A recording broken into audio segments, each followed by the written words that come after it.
काल अतिशय एक दुर्दैवी घटना रात्री 2च्या सुमारास घडल्याची बातमी आलेली आहे आणि एकूण 5-6 मुलींना सर्पदंश त्या ठिकाणी झालेला आहे. त्यापैकी 3 मुलींचा मृत्यू झाल्याचं कळलेलं आहे आणि बाकीच्या लोकांवर उपचार सुरू आहे. अतिशय दुर्दैवी घटना घडलेली आहे. ती खाजगी अनुदानित शाळा होती. याच्या चौकशीचे आदेश माननीय मुख्यमंत्री महोदयाशी आता या संदर्भात चर्चा झाली आणि या प्रकरणी उच्चस्तरीय चौकशी करून काय नेमकं कुणाचं दुर्लक्ष होतं काय होतं या संदर्भात चौकशी करून योग्य निर्णय करण्यात येईल आणि मृत्यू कुटुंबियांना योग्य ती मदत करण्यात येईल.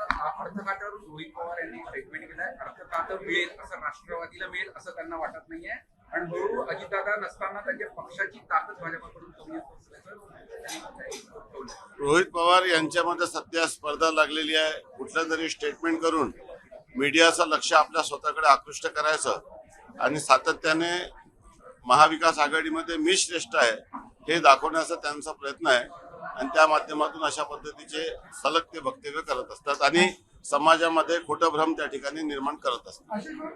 ज्याप्रमाणे फक्त 3 वर्षापूर्वी बांधलेला पाऊस जास्त नव्हता म्हणजे जे आकडेवारी देण्यात येत आहे पावसावरती डिझाईनवरती दोष मिळवण्याचा प्रयत्न होता आणि सार्वजनिक बांधकाम विभागाची अभिनंदन करत आहे. काय दखल घेतली शासन म्हणून?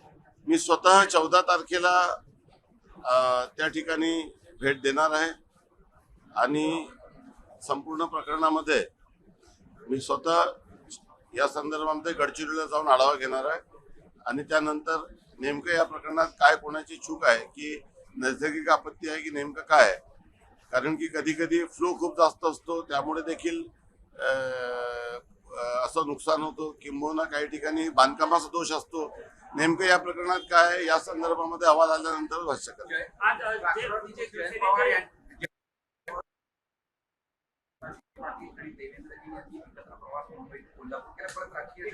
मला वाटतं की आता देवेंद्रजी हे नॉर्मल फ्लाईटने प्रवास करत आताही ते नॉर्मल फ्लाईटने मुंबईला जात आहे आणि उद्धवजींनी त्यांच्यासोबत प्रवास केला की कोणी विमानामध्ये खूप पॅसेंजर आहे तर सर्वांना ओपन असते.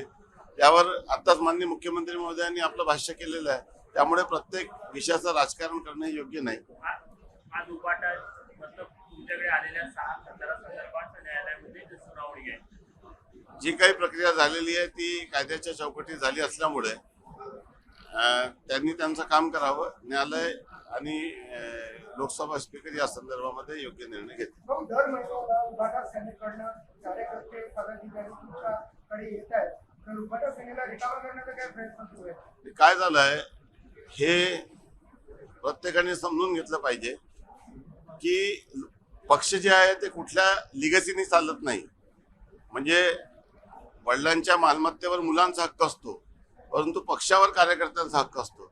माननीय एकनाथजी शिंदे साहेबांनी अत्यंत 2 वर्षाच्या कालखंडात मुख्यमंत्रीपद कसं न्याय द्यायचा असतो आणि महाराष्ट्राच्या प्रत्येक कार्यकर्त्याच्या मागे कसं ताकदीने उभं राहायचं असते आणि त्यासोबतच जे विधानसभेमध्ये त्यांच्या नेतृत्वामध्ये जो यश आला त्या यशातून त्यांनी स्ट्राईक रेट कसा चांगला करायचा असतो.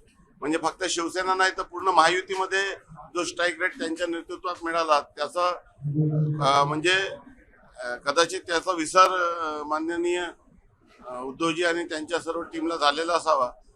खऱ्या अर्थाने शिवसेनाचं खरं नेतृत्व कोण करू शकतो? बाळासाहेबांच्या विचाराला कोण न्याय देऊ शकतो? बाळासाहेबांना अभिप्रेत असलेला शिवसैनिक कोण आहे? आणि त्यांनी सांगितलं होतं की शिवसेनेत जे मिळेल ते शिवसैनिकाला मिळेल आणि ते केव्हा त्यांच्या कुटुंबाचे लोक कुठल्याही पदावर राहत नव्हते.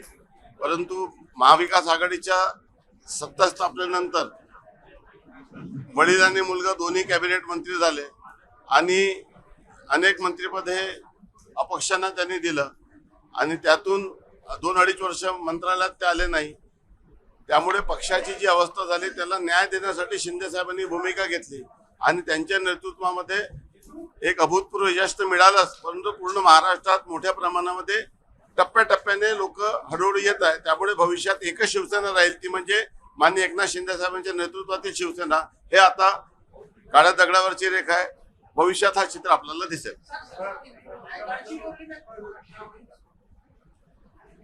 गढ़चिरौली में कल एक बहुत दुर्भाग्यपूर्ण घटना हुई कि सर्पदंश से कई लड़कियों को सर्पदंश हुआ है, जिसमें से 3 लड़कियों की दुखद मृत्यु की खबर आई है।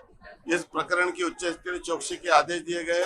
अभी मैंने जिलाधिकारी से भी इस संदर्भ में बात की, माननीय मुख्यमंत्री महोदय से भी इस संदर्भ में बात की, और इस खाजगी स्कूल थी वो अनुदानित, उसमें इस तरह की घटनाओं में बहुत दुर्भाग्यपूर्ण है। कौन दोषी है, अभी मैंने जिलाधिकारी से संदर्भ में चर्चा करके रिपोर्ट बुलाया हूँ।